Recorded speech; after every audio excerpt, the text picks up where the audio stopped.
Welcome to the Deep Dive, your shortcut to being well-informed.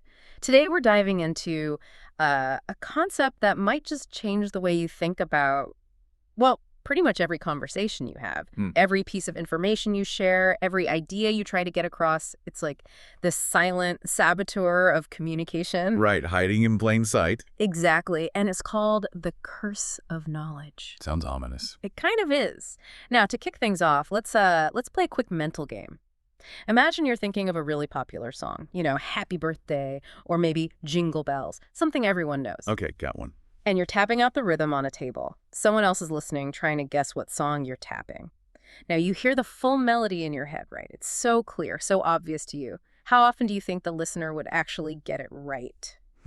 Well, if you asked most people to predict, I bet they'd say, oh, at least half the time, maybe even more. Yeah, that sounds reasonable. But the reality, as shown by this really fascinating 1990 experiment by Elizabeth Newton at Stanford University, Yeah. well, far more humbling. Okay. She had these tappers choose from 120 popular songs and just tap out the rhythms. The listeners tried to identify them. And the success rate, you ready for this? Lay it on me. Out of 120 songs, listeners guessed only 3 correctly. 3 out of 120. 3, that's what, 2.5%? Barely anything. Wow. Okay, only 3. I mean, can you imagine the frustration? On both sides, really. The tappers, Newton found, predicted about 50% accuracy. 50. Right, they were way off. They thought it was obvious. Yet the actual success rate was almost 0. And that right there is our aha moment, isn't it? It's the perfect gateway into today's deep dive. Absolutely. The tapper hears this symphony in their head. It's vibrant, it's clear, it's undeniable to them. But to the listener, it's just taps. Disconnected, often kind of meaningless taps and rhythms. They don't have that internal soundtrack playing along. They don't have your context. They don't have your knowledge of the song. Exactly. And that profound disconnect perfectly illustrates what we're here to explore today. The curse of knowledge. It's a cognitive bias where your own knowledge, your expertise, makes it incredibly difficult, sometimes almost impossible, to empathize with someone who doesn't possess that same information. Right. It was coined back in 1989 by economists Camerer, Loewenstein, and Weber. That's right. And it describes this fundamental challenge. Yeah. Once you know something, it becomes nearly impossible to remember what it was like not to know it. Your brain just sort of assumes the knowledge was always there. So our mission today is to unpack this really ubiquitous phenomenon. We'll delve into its academic origins, where it came from. We'll explore its surprising manifestations across all sorts of real-world scenarios. Oh. I mean, from boardroom blunders Yeah. to political polarization, which is a big one. Definitely. And most importantly, we're going to equip you, the listener, with a powerful, systematic toolkit to overcome it. We'll show you how to transform your abstract knowledge into ideas that truly stick. Ideas that resonate, ideas that actually move people to action. Because just knowing isn't enough, right? You have to be able to share it effectively. Exactly. Okay, so let's start by laying the groundwork. What exactly is this curse of knowledge? At its very core, you said it's the difficulty we face once we've learned something. Right, and genuinely imagining what it was like not to possess that information. It's almost like our brain deletes the before picture. Once the after picture, the knowledgeable state, is firmly in place, you can't easily unknow something. Yeah, I like that analogy, like trying to explain how to tie a shoe to someone who's never seen laces before. But you've been tying shoes since you were, what, 4? Precisely. The steps are so ingrained, so automatic for you, that you might skip crucial foundational actions, like how to make the first knot or the loops, without even realizing it. Right. You just assume they know that bit. Right. And for experts, this poses a huge hurdle. They've spent years building these incredibly complex mental models, right? And the foundational steps or the implicit assumptions they now take for granted are entirely invisible to them. So it makes it incredibly difficult to tailor their explanations for someone who's just starting out or, who lacks their specialized background. They forget what it's like to be a beginner. Exactly. They can't easily recreate that novice state of mind. And this brings us back perfectly to Elizabeth Newton's Tappers and Listeners study. We touched on it, but it's such a powerful demonstration, it's worth revisiting in a bit more detail. Definitely. So she assigned participants roles, tappers or listeners. Tappers chose common songs, tapped the rhythm on a table. Listeners just had to identify the song. Simple setup. Simple setup, stark results. As you said, only 3 out of 120 songs correctly identified. But the really insightful part wasn't just the low success rate, it was what she called the illusion of transparency. Yes. The tappers, completely immersed in the melody playing only in their heads, erroneously assumed that the listeners would easily understand their taps. They genuinely believed their rich internal experience was somehow transparent to others. Like it was leaking out through the taps. Kind of. They thought it was visible or audible to the outside world. They really thought the song was just naturally embedded in their tapping. They were projecting their own internal context onto this, like really starkly limited external signal, just the taps. That illusion dramatically highlights the expert's challenge in recognizing the knowledge gap. You, the tapper, are hearing a full symphony, a whole orchestra in your head. Right. The listener's getting basically Morse code, a series of clicks and silences. And the tapper just can't fathom how anyone wouldn't hear the symphony they're so clearly experiencing inside. It feels obvious to them. And this isn't just some quirky parlor game finding, is it? Not at all. Huh. The ubiquitous nature of the curse of knowledge means it affects really every facet of communication and understanding, from, casual chats with friends to high-stakes professional exchanges, board meetings, sales pitches, you name it. The moment you possess specialized information, you're at risk of assuming others share your perspective. And that's precisely where communication can just completely break down. Exactly. That's the curse in action. Okay, now that we've firmly defined the curse of knowledge, let's dive into some concrete, maybe even fascinating examples of it in action. Seeing it manifest in research and the real world really hammers home its insidious impact. Yeah, the examples make it real. Let's start in the professional realm, where communication gaps are, let's face it, pretty rampant. Oh, definitely. And one of the most common culprits here is workplace jargon. Every field, every team, every specialized group develops its own unique language, its own acronyms, its own shorthand. It's efficient for those in the know, right? Absolutely. Yeah. But it acts as this formidable barrier for everyone else. Outsiders, new team members, even people in different departments within the same company. I've definitely experienced that. You're in a meeting, acronyms are flying around, and you're just nodding along, but inside you're thinking, what on earth are they talking about? We've all been there. Consider the UCAT digital learning team example from one of our sources. This organization, about 40 members, structured into sub-teams, right? Each with its own specialized service and expertise. And their overarching goal is supporting Arizona online courses. Seems straightforward. But within those sub-teams, they develop their own specific terms, their own language. What's like common knowledge to the instructional design team might be a completely foreign concept to the technical support team or the media team. And this siloed language creates significant friction. It hinders their ability to work cohesively towards that shared goal. But what's interesting is that they recognize this problem. Okay, so what did they do? Well, their solutions provide a powerful lesson. They implemented things like brown bag lunch sessions where teams could share what they do. They used incubators for new ideas, cross-training. So trying to break down the silos. Exactly. But critically, they also started building a team glossary page online. And the idea wasn't just to define terms passively, but to deliberately make those specialized terms part of the entire organization's shared vocabulary. So making the jargon accessible to everyone. Precisely. This ensures that the specialized language is no longer a barrier, but becomes a truly shared resource. It combats the curse head-on by building shared context. That's a fantastic example of proactively battling the curse. And it's not just internal workplace communication, is it? The expert-layperson divide is another classic manifestation. Huge one. Think about doctors and patients. A doctor, steeped in medical terminology, pathophysiology, All the complex stuff. Right. They might unconsciously overestimate a patient's understanding of their condition or the treatment plan. This can lead to less effective communication, maybe poor adherence to medication, or just unnecessary anxiety for the patient because they don't truly grasp the nuances. Because the doctor assumes a level of knowledge that just isn't there. Exactly. Or consider lawyers and jurors. Ugh. Lawyers live and breathe legal precedents, complex research, maybe even things like nuanced memory research related to eyewitness testimony. They might assume that jurors possess an intuitive understanding of this stuff. But if they fail to adequately simplify or contextualize this information for a layperson, it could potentially harm their client's case. The jury just doesn't get it. Yeah, that makes sense. And the source also mentioned criminal investigators and the accused. Right. Both parties often overestimate what the other knows about the details of a crime. The investigator might assume the suspect knows more incriminating details than they do, leading to flawed interrogation strategies. Or the suspect might assume the investigator already knows certain exculpatory facts. Leading to misjudgments, missed opportunities, even miscarriages of justice, potentially. It can, yeah. All stemming from that cognitive bias, that assumption of shared knowledge. Okay, here's where it gets really interesting and probably quite relatable for many of us listening. The product superiority paradox. The example used was Panasonic's plasma TVs. Oh, I remember this. About a decade ago, right? Panasonic knew its plasma technology was vastly superior to the LCD technology its competitors were pushing. And most videophiles, the real tech enthusiasts, they knew this too.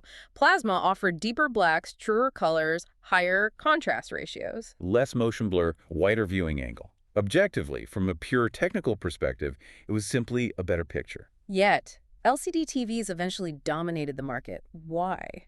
Well, the curse of knowledge strikes again. It made it incredibly difficult for Panasonic to convey these, frankly, abstract benefits to the average consumer. Abstract. How so? Well, think about it. Most consumers didn't have the technical understanding to really appreciate terms like higher contrast ratios or less motion blur.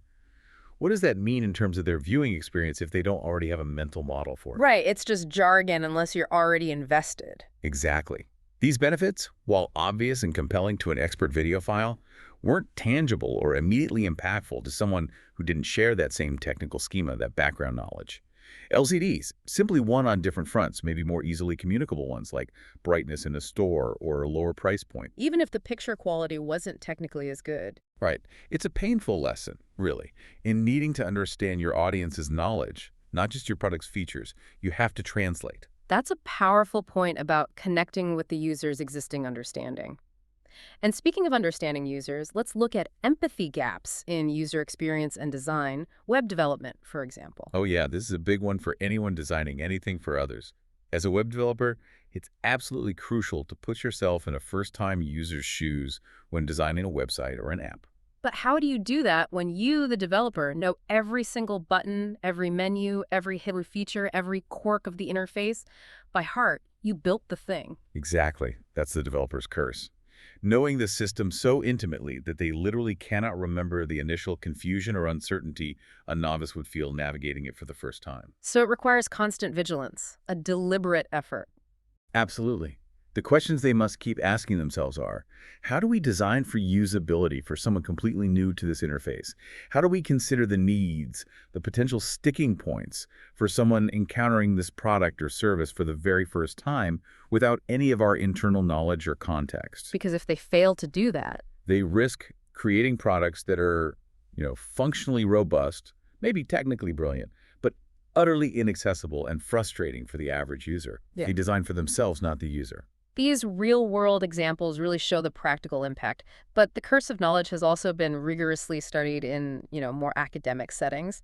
Let's delve into some of those fascinating trivia experiments. Right. These studies really highlight how our own knowledge can subtly, and sometimes not so subtly, warp our perception of what others know. Yeah. Researchers like Tullis, Tauber, and others have conducted studies using general knowledge trivia questions. Like pub quiz questions. Sort of, yeah. They used about 40 questions, specifically designed to span a wide range of difficulties. Some questions only about 2% of people knew the answer to, while others, maybe 89% got correct. So a real mix. Okay, and the goal was? To observe how participants' predictions of others' knowledge changed as their own knowledge of the answers increased during the experiment. And the findings are, as you hinted, genuinely counterintuitive, right? As much so. A key discovery was that as participants gained knowledge of the trivia answers, maybe they were shown the answers after trying their ability to predict others' knowledge actually worsened. Got worse, not better. Got worse. They consistently overestimated what others knew. So the more they learned, the less accurate they became at gauging a novice's understanding. It's like their own knowledge clouded their judgment of others. Wow, so knowing more made them less empathetic to the state of not knowing. In a way, yes. Furthermore, what felt easy to them after learning the answer, they often assumed would be easy for everyone else, regardless of the actual difficulty rating of the question. They projected their own ease onto others. Exactly. And this bias was so strong that simply seeing the correct answer, even if they didn't get it right themselves initially, further exacerbated their overprediction of others' knowledge. It solidified their own understanding, making them even less able to imagine someone not knowing it. It's like our own internal answer key becomes the default setting for everyone else, even when we know, logically, it shouldn't be. That's a great way to put it.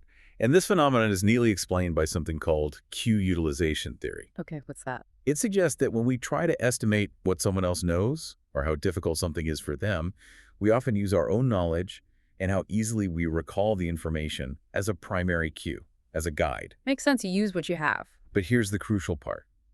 These self-generated cues, like how quickly the answer comes to your mind, become less valid predictors of novices' knowledge as you gain expertise.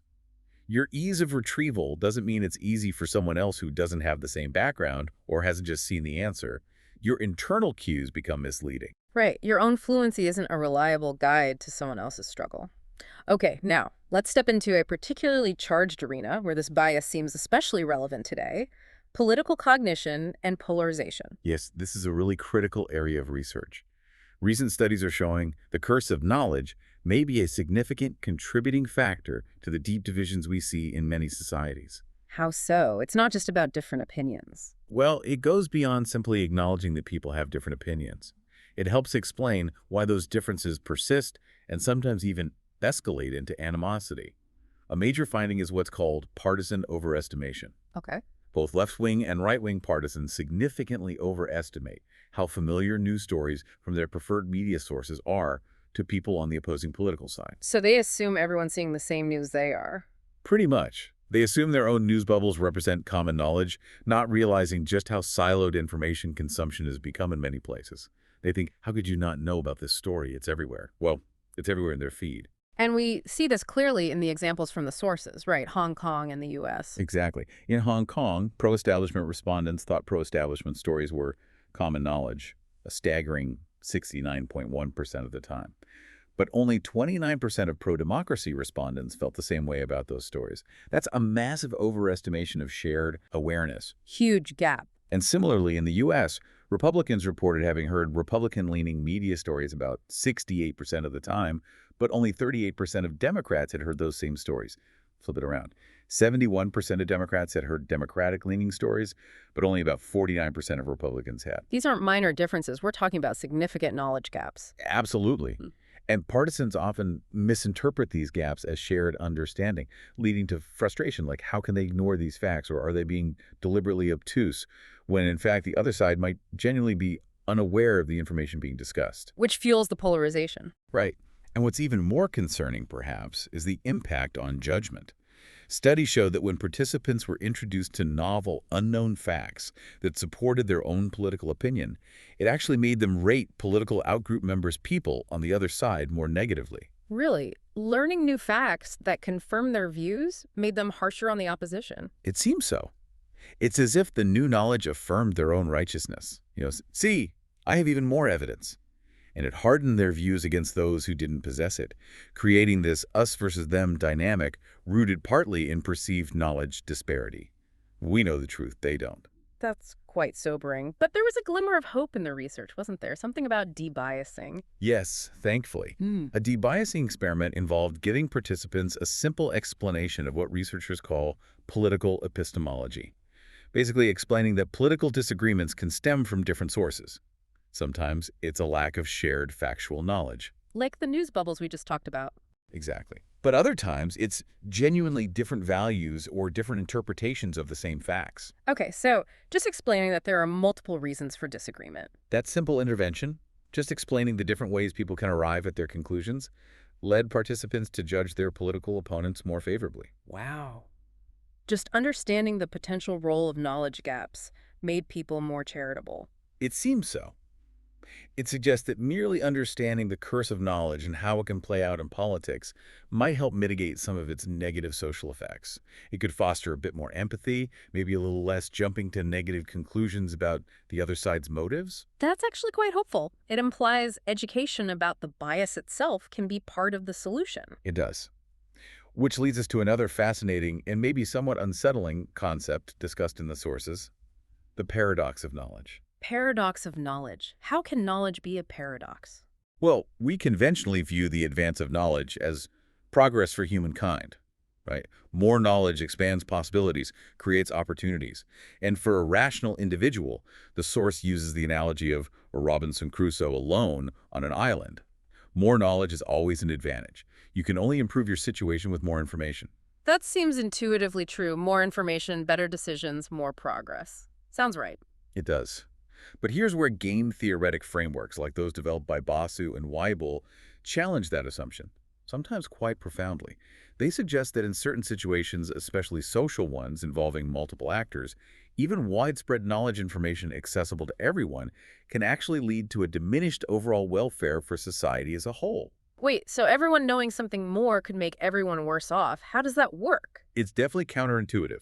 Let's use a simpler analogy from insurance markets, drawing on ideas from economists like Hirschleifer, Rothschild, and Stiglitz. Imagine a new scientific discovery allows insurance companies to perfectly identify individuals who are at very high risk for certain costly illnesses. Okay, the insurance company gains knowledge. Right. And for the insurer, that knowledge is beneficial. They now know exactly who represents a bad risk financially. But what might they do with that knowledge? They might refuse to insure those high-risk people or charge them extremely high premiums. Exactly. Suddenly, those very people who arguably need the insurance the most might find they can't get coverage at all or only at prices they can't possibly afford. So even though society, in a sense, gained knowledge, the scientific discovery, the overall welfare, the ability for everyone, especially the most vulnerable, to feel secure and protected, actually dropped. Precisely. The knowledge, while good or true in isolation, interacted with the existing market structure to create a collectively worse outcome for some, potentially reducing overall societal well-being if enough people are affected. That's a paradox. And the sources emphasize this isn't a prediction that this will always happen, but the fact that it can happen challenges the simple notion that science and rationality always lead directly to positive societal outcomes. So it's not just about what we know. It's also about how that knowledge is structured, how it's disseminated, and what its broader social and economic implications are, especially within complex systems. It means we have to be thoughtful, not just about discovering knowledge, but about its potential consequences when unleashed in the world. One source even gave a kind of parable example where a scientific breakthrough spreads and human income hypothetically drops dramatically, just to illustrate how perverse outcomes can be the result of science and rationality. Okay, so we've established that the curse of knowledge is, well, it's a formidable villain. It can hinder communication, stifle empathy, contribute to social division, and even, in some complex scenarios, lead to these paradoxical negative outcomes. It's kind of depressing. It can seem that way, but here's the really good news. There are systematic, actionable ways to beat it, or at least to counteract its effects significantly. Ah, the antidote. Exactly.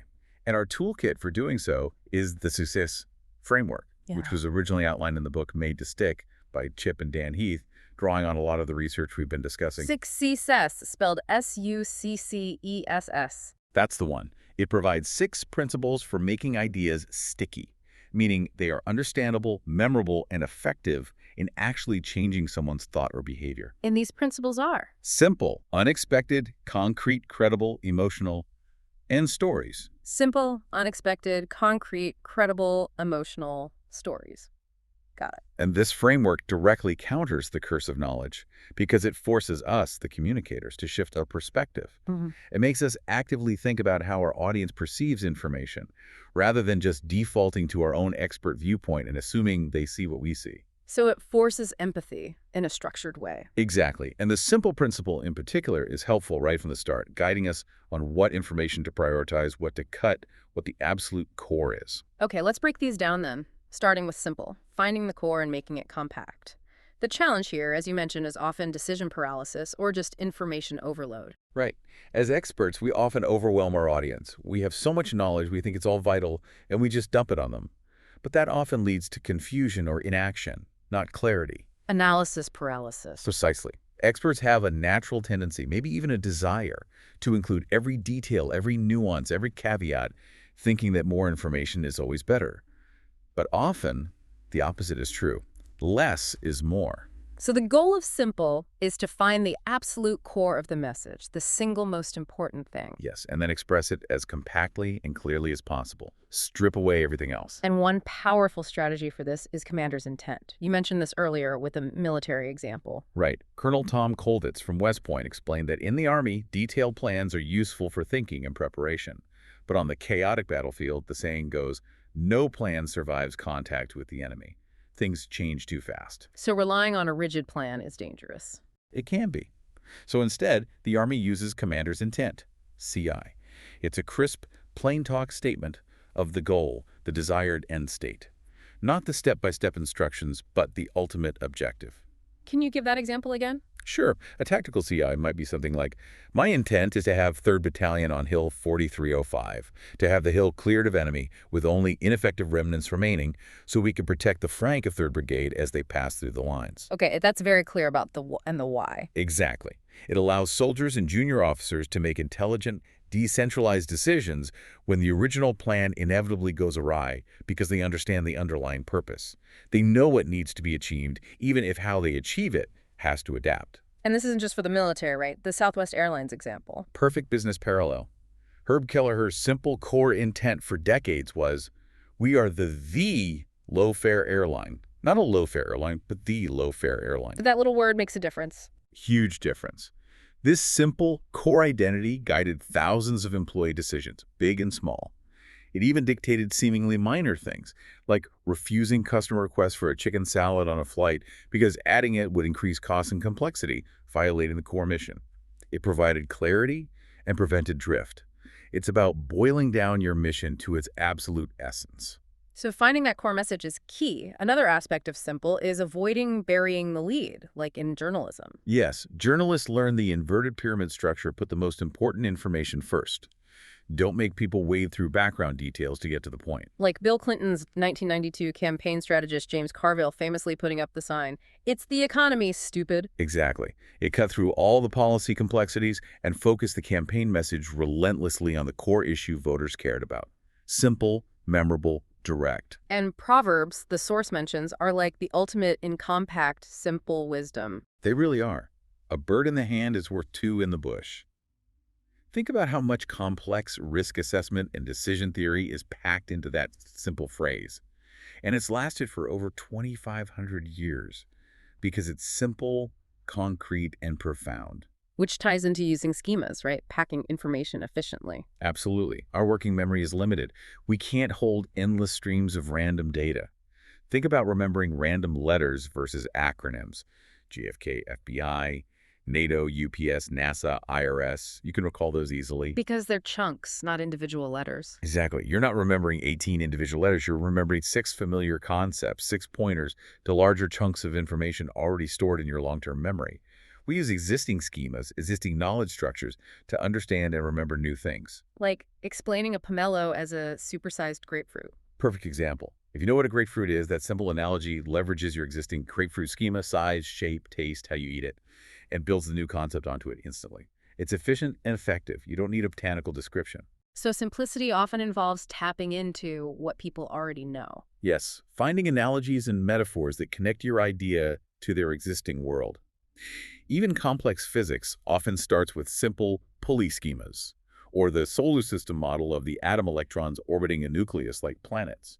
Even though physicists know it's more complex, like probability clouds. Right, but the simple analogy provides an initial foothold, a schema to build upon.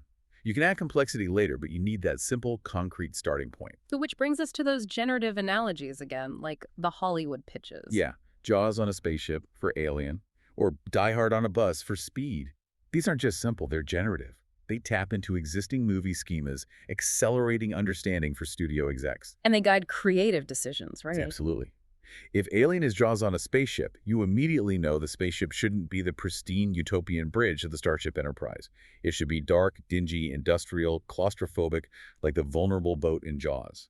The analogy generates a whole host of implications. And the Disney cast member example you gave earlier is even more powerful because it generates behavior. Exactly. It's not just a label. Cast members implies they audition for a role. They work on stage or backstage. They wear costumes. This metaphor predicts and guides behavior like cast members not taking breaks in public while in costume because they're always in character when visible to guests. Compared to Subway's sandwich artists, which sounds nice but doesn't really generate specific actions or expectations beyond making a sandwich. Right. A truly generative analogy provides a framework for thinking and acting. The power of simplicity often lies in substituting something easy to think about, leveraging an existing schema for something complex and new. Okay, that's simple. Next up in successes is unexpected, getting and holding attention. The challenge here is that we humans adapt so quickly to patterns. We really do. We tune out consistent stimuli. Think about the hum of your refrigerator or air conditioner. You don't notice it until it stops or changes. Our brains are designed to notice change. And the curse of knowledge makes us assume our message is inherently interesting or attention-grabbing. When in reality, to our audience, it might just be more background noise, another predictable pattern. We think it's fascinating because we know all the cool details, but we forget they don't share that passion yet. So to get attention, you absolutely have to break a pattern. You have to surprise people. Surprise jolts us. It focuses our attention because our internal expectations, our schemas, have failed. Our brain immediately goes, "Whoa, what was that?" and pays attention to figure out why the pattern broke. Like the flight attendant using jokes during the safety announcement? Classic example. By breaking the generic monotonous script that everyone usually tunes out, they immediately capture and hold attention. It's a deliberate disruption of the expected pattern. And sometimes the break needs to be more powerful, more jarring, like that ad council minivan commercial showing a crash. Yeah, that was incredibly unexpected because it violated two strong schemas simultaneously. First, the schema for car commercials, which are usually happy, aspirational, nobody ever gets hurt. Right. And second, our schema for everyday neighborhood trips, which are almost always uneventful and safe. Showing a fatal crash in that context was profoundly jarring. It violated expectations on multiple levels to create an indelible, attention-grabbing moment designed to make people rethink buckling up. So breaking patterns gets attention, but how do you hold attention? That's where the gap theory of curiosity comes in. Curiosity, the theory suggests, happens when we feel a gap in our knowledge. There's something we want to know but don't. Like an itch you need to scratch. Exactly. As psychologist George Loewenstein put it, curiosity is the feeling of deprivation that comes from an information gap. And Robert Cialdini added that the aha experience of closing that gap is much more satisfying when it's preceded by the huh experience of recognizing the gap. So you need to open gaps before you close them. Create a mystery. Precisely. Don't just present information.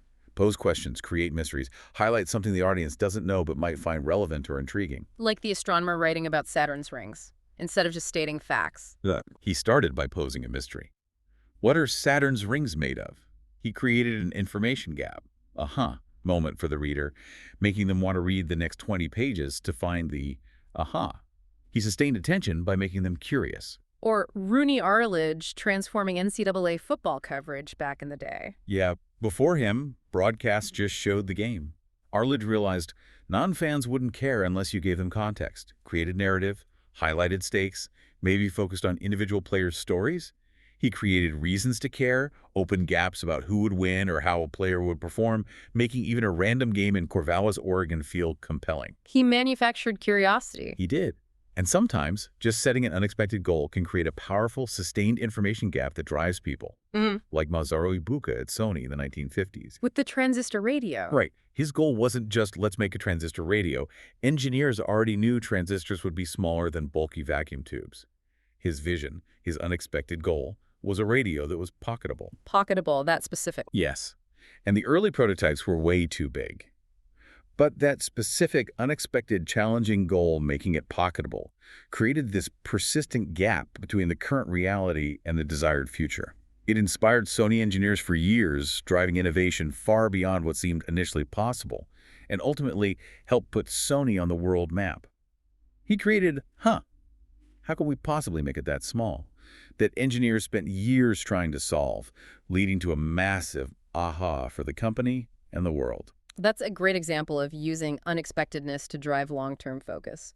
Okay, let's move on to the third principle, concrete, helping people understand, remember, and coordinate. This one is absolutely crucial for overcoming the curse of knowledge because abstraction is the natural language of experts, but it's often poison for communication. Abstraction is the luxury of the expert. I like that. It is. When you're an expert, abstract concepts like synergy, or strategic alignment, or high performance feel real and meaningful to you because they're shorthand for complex webs of concrete experience you've built up over years. But to a novice or someone outside your field, They're often just nebulous ideas like trying to grasp smoke. They lack the underlying concrete examples to give the abstraction meaning.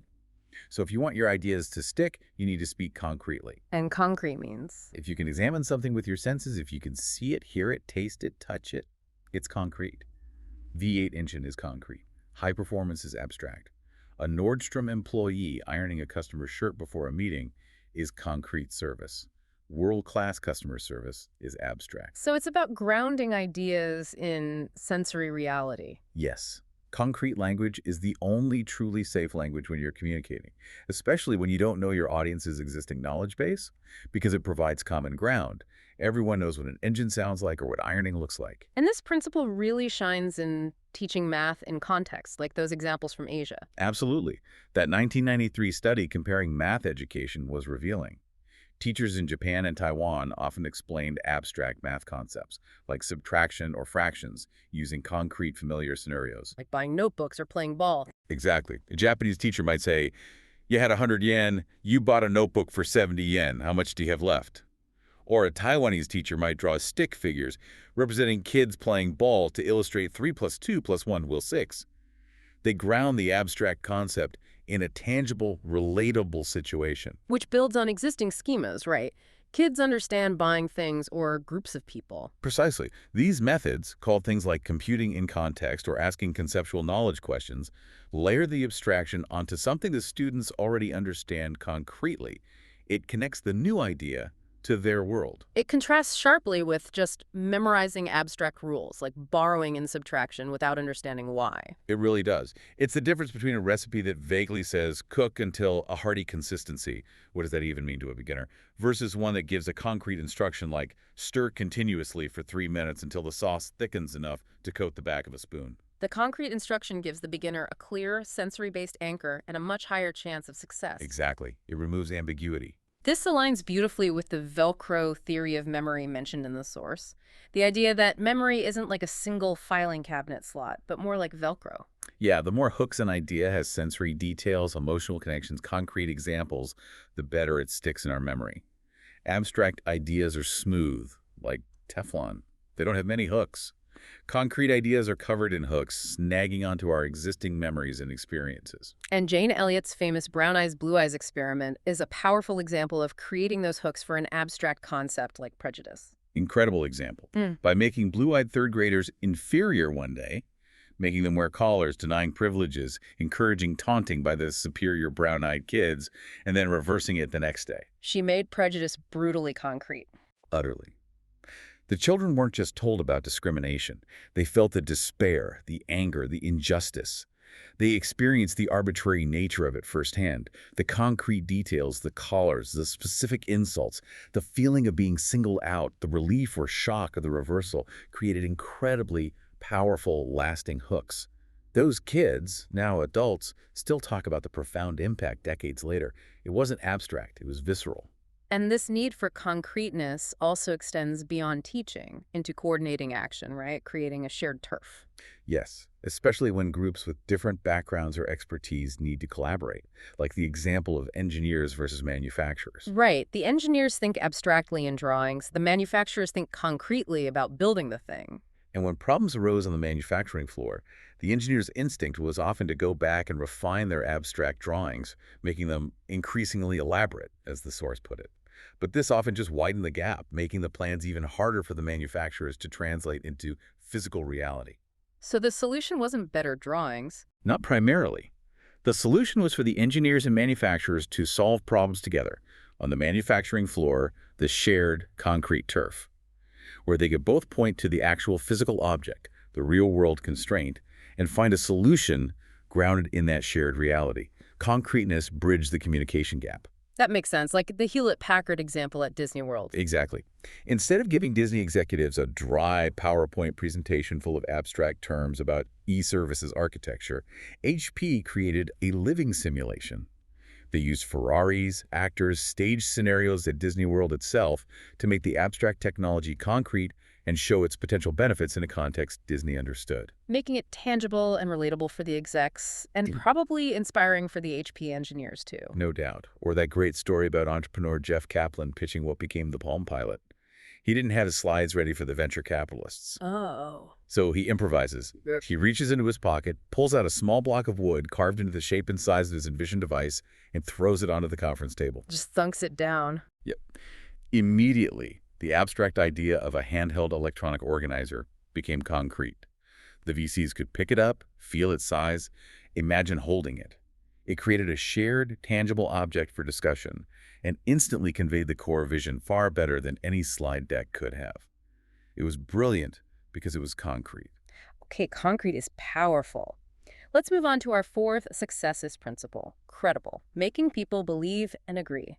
This is a big one. Overcoming skepticism is a huge hurdle, especially when you're trying to share knowledge or persuade people about something that might go against their deeply held beliefs, their prior experiences, or just plain inertia. And the curse of knowledge can make us assume our expertise or our position automatically grants us credibility, right? Just trust me, I'm the expert. That's often a dangerous assumption. People are inherently skeptical, and often for good reason. We're bombarded with information and claims every day. So, to make ideas credible, to make them believable, we need to draw on various sources of credibility. One approach mentioned is using authorities and anti-authorities. Right. An authority is what we typically think of a renowned expert like Oliver Sacks for neuroscience, or maybe Alan Greenspan in his day for economics. Their credentials lend weight. But sometimes an anti-authority is even more powerful. How does that work? An anti-authority is someone whose lived experience makes the consequences of not believing incredibly vivid and undeniable. They gain credibility from their authenticity and vulnerability, often showing the harsh reality of a problem. Like Pam Laffin, the young smoker with emphysema in the anti-smoking campaigns. Exactly. She wasn't a doctor warning about statistics. She was a 31-year-old woman showing the brutal reality of the disease. The fat face, a hump on my neck from steroids, the difficulty breathing, the fear of dying while waiting for a second lung transplant, which she ultimately didn't get in time. Her credibility came from her suffering. It did. It was raw, undeniable, and incredibly powerful. She became a potent anti-authority, making the dangers of smoking concrete and believable in a way abstract warnings never could. Her lived experience trumped expert pronouncements for many viewers. Another interesting credibility tactic is using vivid details. Even seemingly small, specific details can boost credibility. Yes, even details that seem on the surface irrelevant to the core message can make an account feel more real and therefore more believable if they paint a picture that implicitly supports the main point. Like the Darth Vader toothbrush example. Right. In a study looking at custody cases, jurors were more likely to judge a mother as suitable if her routine was described, including details like helping her child use a Darth Vader toothbrush. Why? It's specific, memorable. And it paints a mental image. It implicitly communicates consistency, she does this every night, conscientiousness, she cares about dental hygiene, maybe even a playful connection with her child. These aren't explicitly stated, but the vivid detail creates a small narrative that subtly reinforces the idea of her being a capable, involved parent, making the overall claim of her suitability more credible than a generic statement like, she takes good care of her son. It's fascinating how our minds latch onto those specifics to build a bigger picture. It is. Our minds look for coherence, and vivid details help build that sense of a coherent, believable reality. Okay, but what about statistics? We often need data to be credible, but as we said, numbers alone can be abstract and unmemorable. That's the challenge. We need ways of making statistics accessible and putting them on a human scale. Raw numbers, billions of dollars, millions of people, probabilities to the sixth decimal place often wash over us. Like the Beyond War movement's approach to the nuclear arsenal. Brilliant example from the 1980s. Instead of just quoting the mind-numbing number of nuclear warheads, they used a physical demonstration with BBs in a metal bucket. Remind me how it worked. They'd drop one BB in that represented the destructive power of the bomb dropped on Hiroshima, all of WWII's atomic weaponry. Then maybe 10 BBs for the firepower on one nuclear submarine. Then they asked attendees to close their eyes while they poured 5,000 BBs representing the world's nuclear arsenal at the time into the bucket. The sound must have been startling. Exactly. It was the sound, the sudden, overwhelming cascade of BBs hitting the metal, that conveyed the scale of the danger. What stuck with people wasn't the abstract number 5,000, but the visceral feeling, the sensory awareness of the massive, terrifying scale of the arsenal. It made an abstract threat concrete and emotionally resonant through a simple, human-scale comparison. So it's about finding relatable comparisons, the human scale principle. Yes, translating abstract numbers into something we can grasp intuitively. The source gives another example, comparing accuracy needed for a space probe to comparing it to throwing a rock from New York to LA and hitting a target within 23 of an inch. The second one feels more impressive because it uses familiar reference points throwing cities inches. Even though the space pro accuracy might be technically more amazing. Right, but it's less tangible. Or Stephen Plevey explaining teamwork issues by comparing poor corporate performance statistics to a soccer team where two players keep scoring goals against their own team. That humanizes the abstract data and makes the problem feel more immediate and relatable. Or Cisco selling wireless networks, reframing the abstract return on investment calculation. Yeah, instead of complex ROI percentages, they boiled it down to, if you believe installing this wireless network can increase an employee's productivity by just 1 to 2 minutes a day, you've paid back the cost. Suddenly, the investment decision becomes much more tangible and intuitive. Can we save each person a couple of minutes? Probably. Okay, sold. It brings the big number down to a manageable human scale. And then there's the Sinatra test. I like this name. E2 comes from the song New York, New York. If I can make it there, I'll make it anywhere. The idea is that one single, extremely impressive example can be so powerful that it overcomes mountains of skepticism. If you can succeed in the toughest arena, people will believe you can succeed anywhere. Like Safe Express in India wanting to distribute Bollywood films. That's a high-stakes business with piracy risks. Exactly. They face skepticism. So they used the Sinatra test. They highlighted two past successes that demonstrated extreme trustworthiness and logistical capability. Successfully delivering every copy of the latest Harry Potter book across India on release day, and securely handling the distribution of highly sensitive high school board examination papers. Okay, if they can handle that level of security and precision. People reasoned they can probably handle Bollywood films. Those two examples passed the Sinatra test, establishing credibility far more effectively than general claims about their reliability. Yeah. One knockout example is often enough. Like the story of the edible fabrics. Oh, that's a great one, too. Designer Bill McDonough wanted to create textiles that were completely safe and environmentally sound.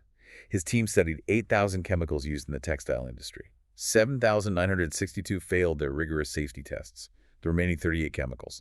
They were literally safe enough to eat. And the factory using these chemicals produced water coming out of its effluent pipes that was cleaner than the Swiss drinking water standards going in. Swiss inspectors initially thought their instruments were broken. And, cherry on top, manufacturing costs actually went down 20%. That story is so extreme, so impressive. It absolutely passes the Sinatra test. If you can achieve that, people will believe almost any claim you make about sustainable design. It's incredibly credible. Finally, under credibility, there's testable credentials, letting the audience see for themselves. Right. This empowers the audience to verify your claim directly, which is often the most powerful form of credibility. Wendy's classic "Where's the Beef" campaign from the 80s is the prime example. They didn't just say their burgers had more beef. No, they showed elderly women lifting the bun on a competitor's tiny patty and asking, "Where's the beef?" The campaign implicitly challenged consumers to do the same thing. Lift the bun, see for yourself.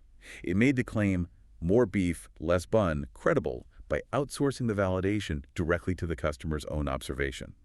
You weren't just taking their word for it, you were invited to test it. That's powerful because you trust your own eyes. Exactly. Though the source also includes a caution with the Snapple rumors example how testable credentials can backfire if misinterpreted. People saw a ship on the label, Boston Tea Party, and a circled K, kosher symbol, and misinterpreted them as supporting the KKK. So testable needs to be clear. Good point. But when done right, like the Positive Coaching Alliance having coaches experience how easy it is to criticize versus praise. Yes. They had coaches try to drain a teammate's emotional tank with criticism easy, then try to fill it with specific praise much harder. They experienced the truth of the concept themselves, making the lesson about positive coaching far more credible than just hearing a lecture about it. Or the NBA rookie orientation, showing HIV-positive women revealing their status after mingling with rookies. A very intense example of a testable or perhaps experiential credential. It made the abstract risk of HIV devastatingly real and immediate for those young players. An unforgettable, credible lesson in vulnerability. Okay, let's move to the fifth principle, emotional. Making people care. This feels absolutely central because if people don't care, they won't listen, remember, or act, no matter how simple, concrete, or credible your idea is. Absolutely fundamental. And this is often where the curse of knowledge really trips us up as experts. We assume others share our passion, our intrinsic motivation for a subject.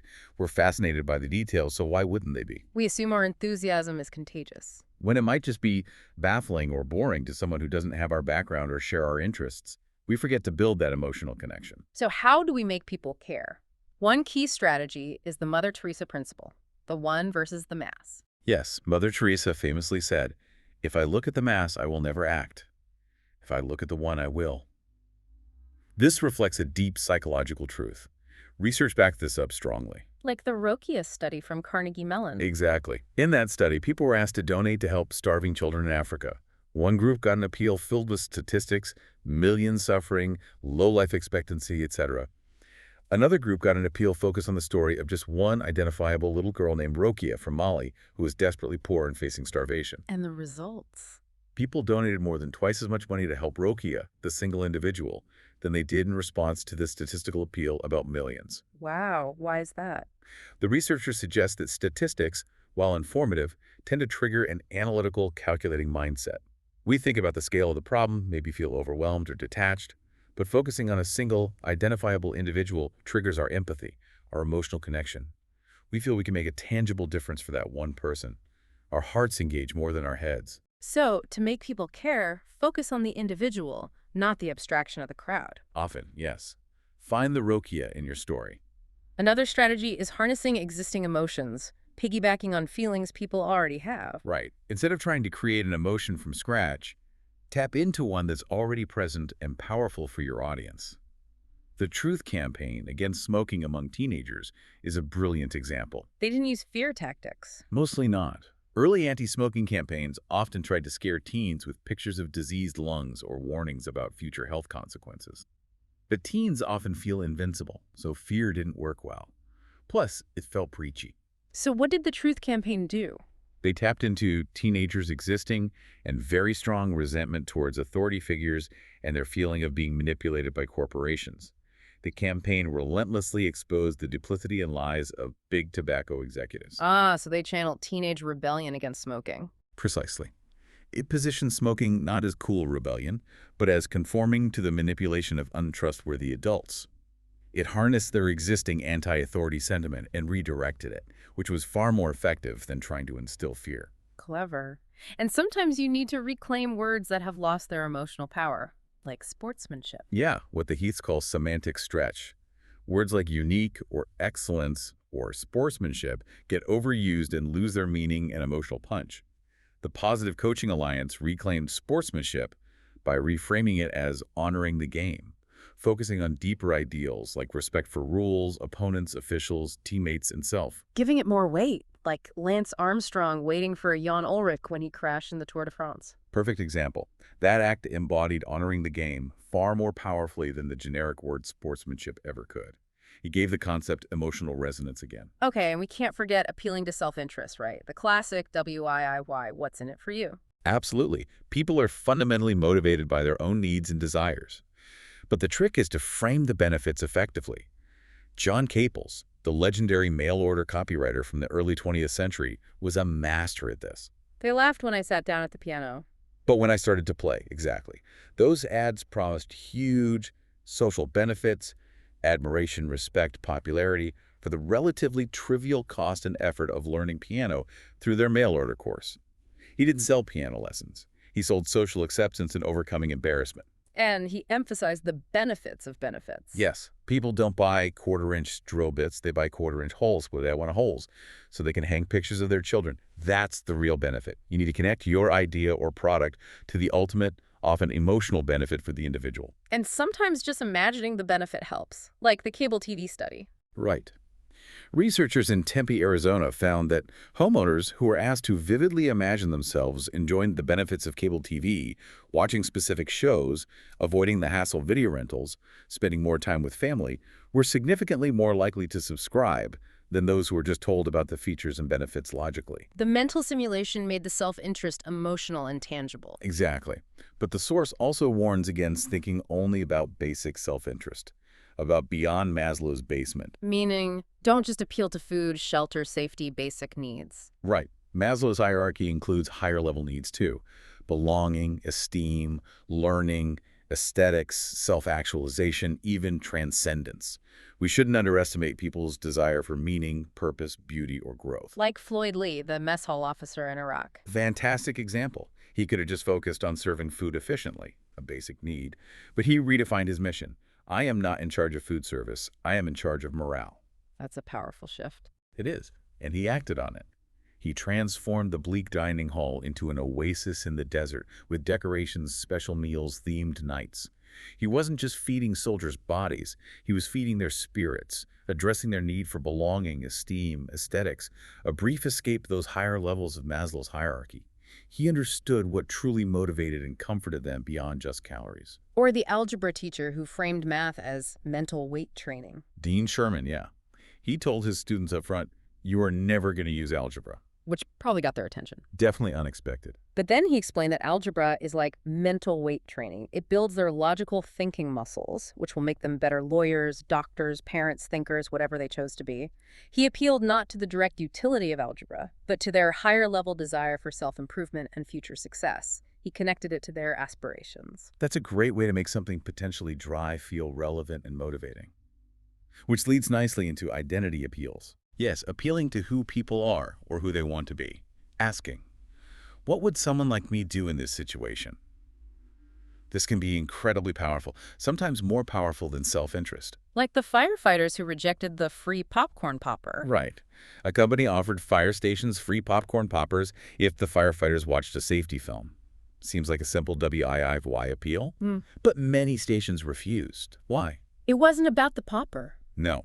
One firefighter explained it wasn't because they saw it as a bribe, but because firefighters aren't the kind of people who need little gifts to motivate us to learn about safety.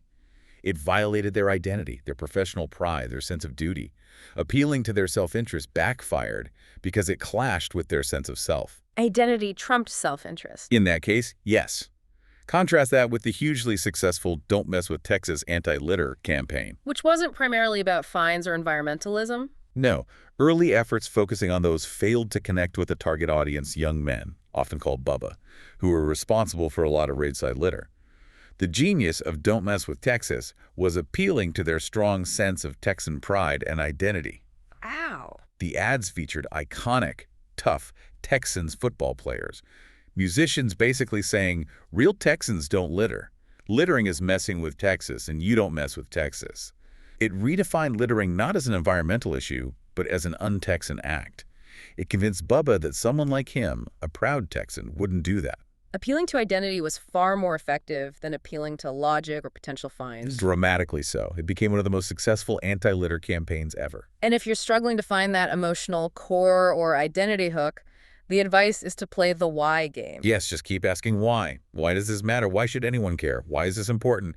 Keep digging deeper past the surface features or actions to find the underlying values and emotions. Like the duo piano group. Right. They initially struggled to make people care about their mission. Protecting, preserving, and promoting duo piano music. Sounds kind of dry, institutional. A bit abstract. Very. But when asked repeatedly why? Why would the world be a less rich place without duo piano music? They finally got past the actions, protecting, promoting, to the core emotional value. They realized it's because the duo piano is a magnificent instrument, one that holds the entire range and tonal quality of the whole orchestra. Ah, that's much more evocative. It paints a picture, conveys passion. Exactly. Asking why forced them to uncover the deeper, more emotional reason their work mattered, which is far more likely to make others care too. Okay, that covers emotional. Our final principle in the success framework is stories, making people act. This feels like where everything comes together. In many ways, yes. Stories are about moving people beyond just understanding, simple, concrete, believing, credible and caring, emotional, to actually doing something, to taking action. And the curse of knowledge often makes experts prefer abstract summaries or data points over narratives, right? We think the logic should be enough. We often do. We summarize findings, present bullet points. But stories are uniquely powerful because they engage us on a deeply human level. They provide context, emotion, and crucially, simulation. Simulation. How are stories simulation? They're often called flight simulators for the brain. When you hear a compelling story, your mind doesn't just passively receive information. It actively simulates the events, the decisions, the emotions. It's like mentally rehearsing the scenario. Okay, give me an example. Consider the story from the book about a nurse who saved a baby suffering from a rare condition called pneumopericardium. A heart monitor was giving faulty readings, suggesting the baby was fine, but the nurse trusted her own assessment using a simple stethoscope and intervened, saving the baby's life. Okay, dramatic story. How is it a simulation? Well, hearing that story provides simulation for other nurses. It helps them mentally rehearse how to spot the subtle signs of this condition, how to handle conflicting information from technology versus their own judgment, what steps to take. It provides know-how in a memorable context. And it also provides inspiration. It's an underdog story, the experienced nurse sticking to her guns against the machine and the initial skepticism of doctors. It inspires courage and trust in one's own skills. So the story delivers both knowledge and motivation. Far more effective than just reading a dry protocol about pneumopericardium in a manual. Yeah, I can see that. It makes the lesson vivid and memorable, like the Xerox repairman story. Exactly. The detailed story passed among Xerox repair technicians about chasing a misleading EO53 error code on a copier helps other repairmen mentally prepare for encountering that specific, tricky scenario. It's far more effective than just a line in the manual saying, "Warning, EO53 code may be misleading." The story provides the context, the troubleshooting steps, the potential pitfalls it simulates the problem-solving process. And research actually shows that mental simulation works better when focused on the process, not just the outcome. Yes. Studies found that visualizing the process of doing well on an exam, for example, studying, refusing distractions, was more effective in raising grades than just visualizing the outcome, getting A. Similarly, visualizing the process of coping with a phobia or preparing for a difficult meeting works better than just imagining success. Stories inherently guide us through a process. So stories help us practice mentally. And for sheer inspiration, you can't beat the Jared story. Jared Fogle, right.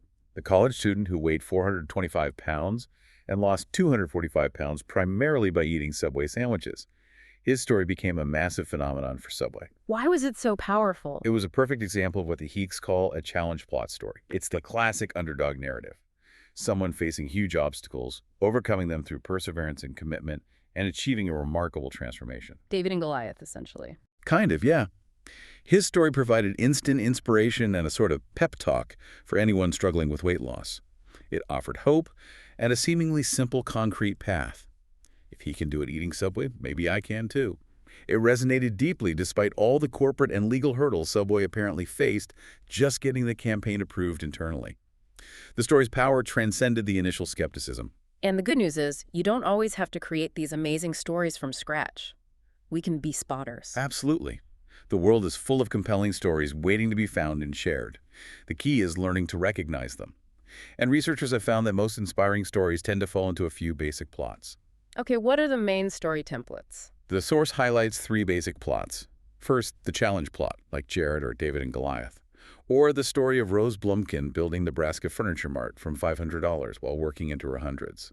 These stories inspire us to persevere, take on challenges, and work harder. They demonstrate courage and resilience. Okay, challenge plot. What's second? The connection plot. These are stories about people bridging a gap, racial, social, religious, demographic.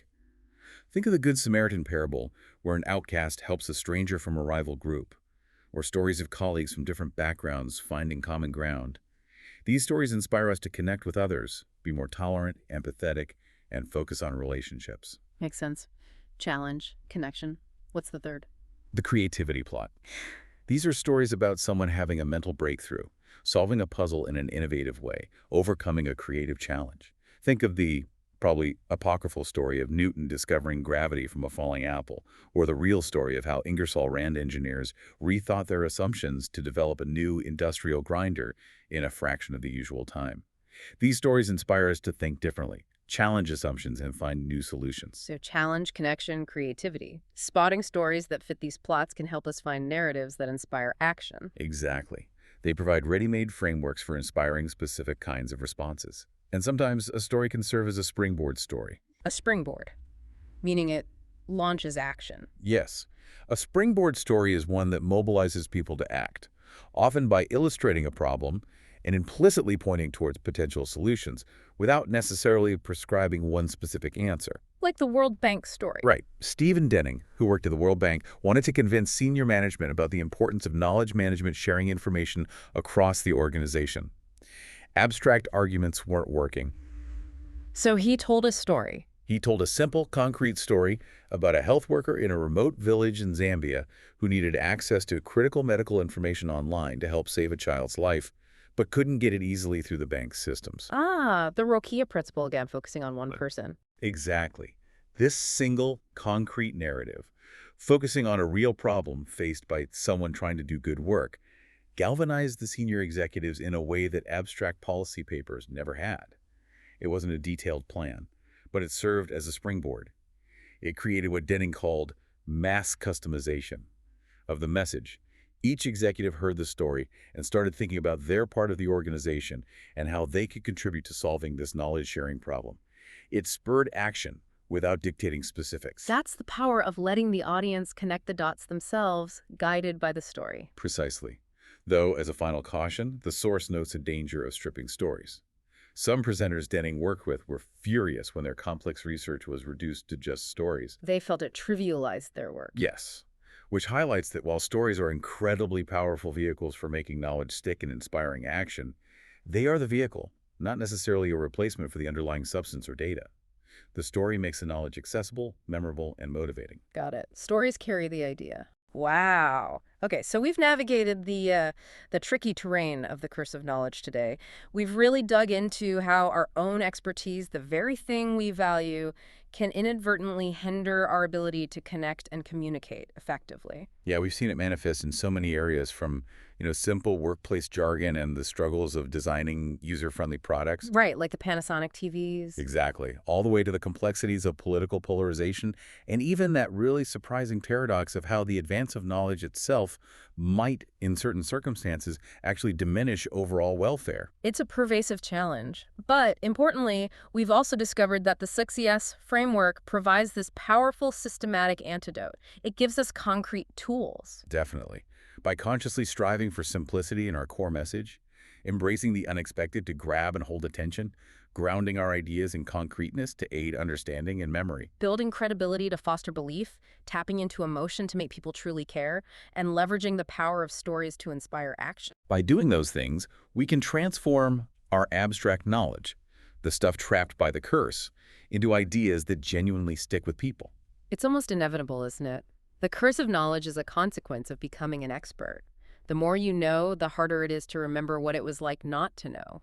It's just part of the journey of gaining expertise. It seems to be, yeah. It's a natural cognitive shift. But armed with this understanding, and especially with the practical tools of the 6ES framework, you, the listener, now have a systematic way to actively combat it in your own communications. Whether you're explaining a complex concept to a colleague, persuading an audience in a presentation, teaching a student, or even just trying to get a point across to a friend or family member. Remember to consciously step outside your own bubble of knowledge. Deliberately try to put yourself in your audience's shoes. What do they know? What are their assumptions? What will make sense and resonate with them? Because ultimately, in a world just drowning in information, the real superpower isn't merely knowing more stuff. It's knowing how to effectively share that knowledge. Yeah, it's knowing how to make others understand, believe, care about, and ultimately act on what truly matters. That's the key skill. Could agree more. So, as you go about your day, maybe think about this. What curse, what piece of your own knowledge will you try to break next to unlock genuine understanding in your interactions? What idea are you maybe holding hostage with your own expertise that you can now liberate and make sticky using some of these principles? That's a great challenge to leave people with. We hope this deep dive has given you the tools, maybe the motivation to do just that.